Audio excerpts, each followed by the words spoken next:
Welcome to the Living the Dream podcast with Curveball. If you believe, you can achieve.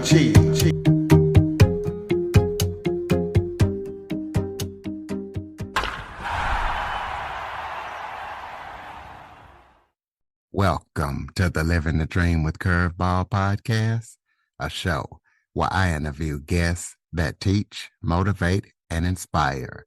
Today, we're going to be talking about content marketing as I am joined by a personal finance advisor, author, and content marketing specialist, John Egan. John is the author of the book, A Guide to Strip Down Marketing Content. So we're going to be talking to him about his expertise on that.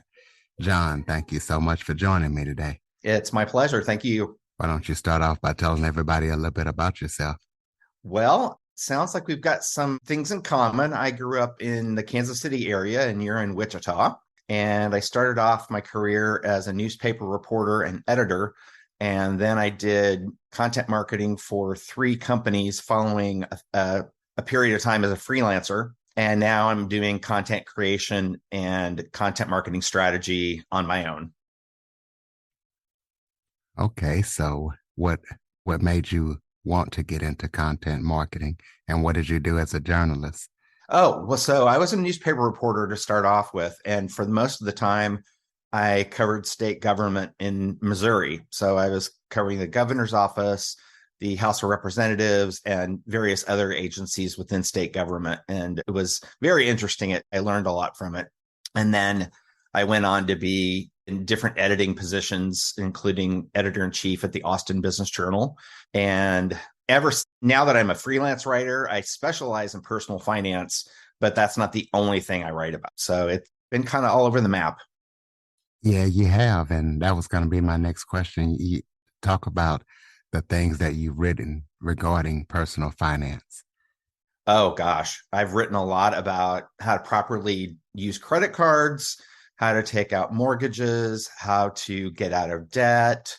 There are a lot of common questions that people have that the various outlets I write for want to answer. And, people are searching for that online. And many times they're in a very desperate situation and they just don't know what to do, or maybe they're confused about what to do. And they have, a sense of what will help them get out of debt, for instance. But it can be very confusing, especially if you don't understand how interest rates work and, how much debt do I actually have? And, I've learned a lot about it, and there's still stuff I learn all the time. So nobody is ever going to be able to say 100% that they know everything there is to know about personal finance. Well, can you explain to people real quick, how do interest rates work? So interest rates for credit cards and loans, it's kind of a trickle down effect. So when you hear about the Fed raising interest rates, that's like the prime rate for what banks charge each other for interest when money goes back and forth between the two of them. And typically what happens is if interest rates go up at that level, then credit card companies, lenders, anybody that you borrow money from probably will raise their interest rates. But at the same time, a lot of banks and credit unions and other financial institutions are raising their interest rates on savings. So there's a little bit of a situation where you're getting some advantage from the interest rates going up, but a lot of times if you have a lot of debt, that extra interest you're getting on your savings is not going to offset all the interest you're paying on debt. Well, let's talk about some content marketing. How can a business be successful at content marketing? One of the ways a business can be successful at content marketing is doing it and sticking to it. That's the most important thing, is you need to stick to a routine. Let's say you have a blog. Well, you should post however often you feel comfortable with, but audiences will expect a certain rhythm to the content. So if you say you're going to post once a week, then post once a week. If people have come to expect twice a week, then do it twice a week. Then you have to figure out how to promote that content. So it may be that you promote that through social media. Maybe you do a video in conjunction with a blog post. There are all sorts of ways to get your content out there. But any business that is either starting off with content marketing or is grappling a little bit with about how to do it, I'd say just start at the basics. Don't get fancy, and use the formats that your audience wants. So there may be some brands that have audiences that prefer video content or TikTok. You may have others that are all about, they love blog posts. So don't try to do something that isn't going to resonate with your audience. Well, let's talk about some of the top content marketing trends right now to tell us about them. Well, I think one thing to keep an eye on is TikTok. TikTok has grown substantially in popularity. There's some discussion, so to speak, about whether that platform will get banned in the United States at some point because it's a Chinese-owned entity. So we don't know, but if your audience likes TikTok and that's where they consume a lot of content, then you should be there now. But just be prepared for the fact that it may not be around at some point in the future. So don't put all your eggs in the TikTok basket. Another trend I think to look out for is Twitter. I mean, Twitter just changed ownership. Elon Musk bought it for $44 billion. And it remains to be seen what's going to happen with the platform. He's already made a lot of changes, but we don't know what the effect is going to be exactly on content marketers. So that's one to watch as well. And I think another thing that both of those instances point out is that you really need to have your content somewhere. You may use TikTok, you may use YouTube, you may use Twitter, but you need to have some online entity where your content lives. So let's say chances are that's your website. So you should have at least some of your content living on your website so that if TikTok goes out of business, or if YouTube, something happens there, or if things change massively at Twitter, you're not left thinking, oh gosh, where am I going to put this content? So you need to own your platform, so to speak, in terms of where at least some of your content, or if not most or all of your content is. And maybe you post content first on your website and then share it on those platforms after it's already been put up on your website. So for those who might not know, explain to people exactly what content marketing is. I have to explain this a lot to folks because content marketing has been around for centuries. John Deere, the farm equipment company, is basically a pioneer in content marketing. They started a magazine in the late 1800s, but it's only been within the past decade or two that content marketing has actually been called that. Brands have been doing this type of thing for a long time, but with the explosion of online platforms, the web, there's been a lot more attention to what it now is known as content marketing. Content marketing is basically brands putting content out there, again, in whatever format resonates with their audience and whatever platform they're comfortable with, to build brand authority, to build leads. You know, a lot of companies use their content to generate leads. You may have a desire to boost your online traffic, so that may be something you do with whatever content you decide on. YouTube videos, blog posts, ebooks. There's a number of ways that you can reach your audience. You don't have to just stick to one format. So the ultimate goal is to get eyeballs or ears on your content so that people can read and consume the content and then get to know your brand. And it may be that the content has a direct ask of people to, download an ebook or something like that. Some companies will do that. Others will want to capture your email address so that they can drip out email marketing to you.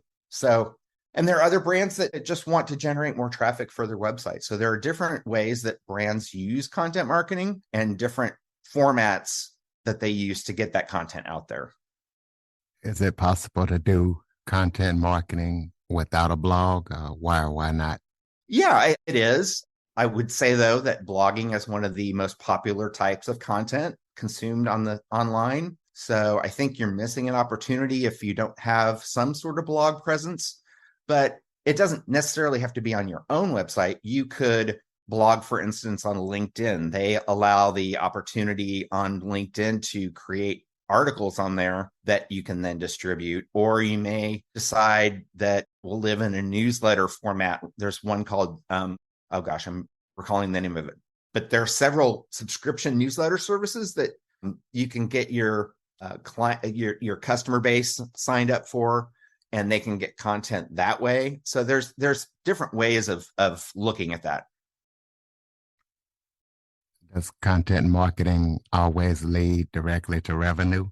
No, it doesn't. I've worked for companies where the goal for the content that we produced was not directly to generate revenue. It was to build brand authority, or it was to, build the visibility of the website, or generate links back to our website from authoritative websites, like media outlets. So depends on what your goals are.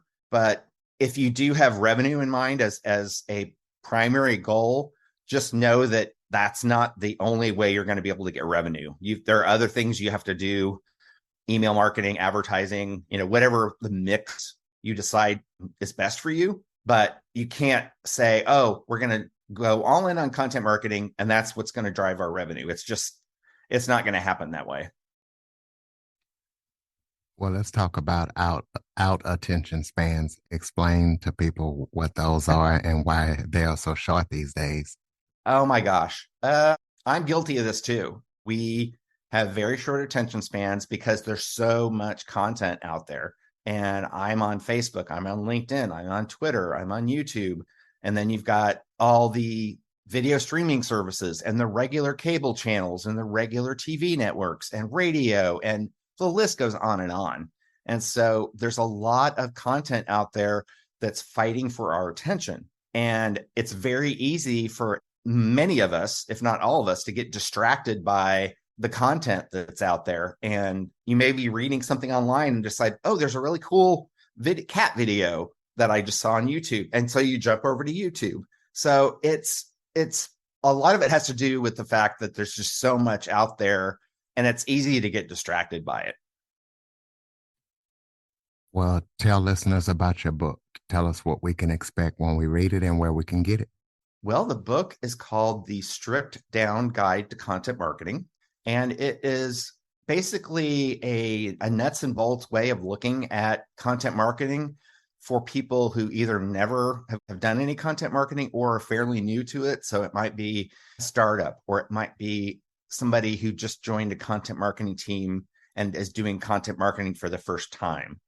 And it's basically designed to help you avoid the mistakes I've made, or at least some of them, and build on the lessons I've learned that have helped achieve success for brands I've worked with, and ultimately drive your brand in terms of brand authority, brand awareness.